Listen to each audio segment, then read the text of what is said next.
ஐயனார் துணை சரியில்ல.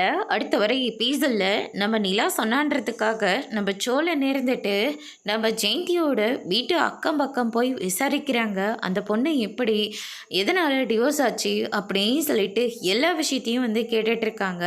அந்த பொண்ணு கொஞ்சம் திமிர் பிடிச்ச பொண்ணுப்பா, நல்லா பார்த்து தான் கல்யாணம் பண்ணாங்க. ஆனால் இந்த பொண்ணுக்கு எல்லாமே ஆடம்பரமாக தேவைப்படுது. அதனால தான் அவனும் போனா போடி அப்படின்னு சொல்லிட்டு விட்டுட்டான் போல இருக்கு. இப்போ மறுபடியும் ஒன்றா சேர்றதுக்காக எல்லா ஏற்பாடும் பண்ணிட்டு இருக்காங்க. ஆனால் இவ தான் நீ போனா போய்க்கோ, நான் வேற ஒரு கல்யாணம் பண்ணிக்கிறேன்னு சொல்லிட்டு இப்போ வேற ஒரு இடத்துல மாப்பிள்ளை பார்த்துருக்காங்க அப்படின்ற மாதிரி வந்து சொல்லிக்கிட்டு இருக்காங்க. ஆனால் நம்ம சோழன் இருந்துட்டு நிலா கிட்ட போய் சொல்கிறாங்க, அவங்க ஏதோ வீம்புக்காக தான் அண்ணனை கல்யாணம் பண்ணிக்கிற மாதிரி எனக்கு தோணிக்கிட்டு இருக்கு. பக்கம் பக்கம் இருக்கிறவங்களும் அப்படி தான் சொல்கிறாங்க. எனக்கு என்னமோ இந்த கல்யாணம் சரியாக வரும்னு எனக்கு தோணலை அப்படின்ற மாதிரி வந்து சொல்லிடுறாங்க. இதுக்கு மேலே நம்ம என்னங்க பண்ண முடியும்? அண்ணன் தாங்க முடிவு எடுக்க முடியும்.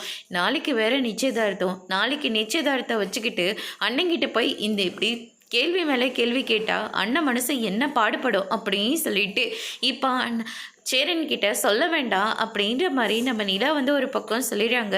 அதுக்கு அடுத்து தான் வந்து பார்த்திங்கன்னா ஹரிஸ் இருந்துட்டு நேராக சந்தியா கிட்ட நாளைக்கு சேரன் பையாவுக்கு நிச்சயதார்த்தம் பண்ண போகிறாங்க அப்படின்ற மாதிரி வந்து சொல்லிடுறாங்க. இதை கேட்டோன்னே சந்தியா இருந்துட்டு ரொம்பவே ஃபீல் பண்ணிக்கிட்டு உட்காந்துட்ருக்காங்க. அதோட இன்னைக்கான ப்ரமோ முடிச்சிருக்காங்க. இனி ஐயனார் துணையில் அடுத்தடுத்து என்னெல்லாம் நடக்க போகுதுன்றதை வெயிட் பண்ணி பார்க்கலாம். தேங்க்யூ.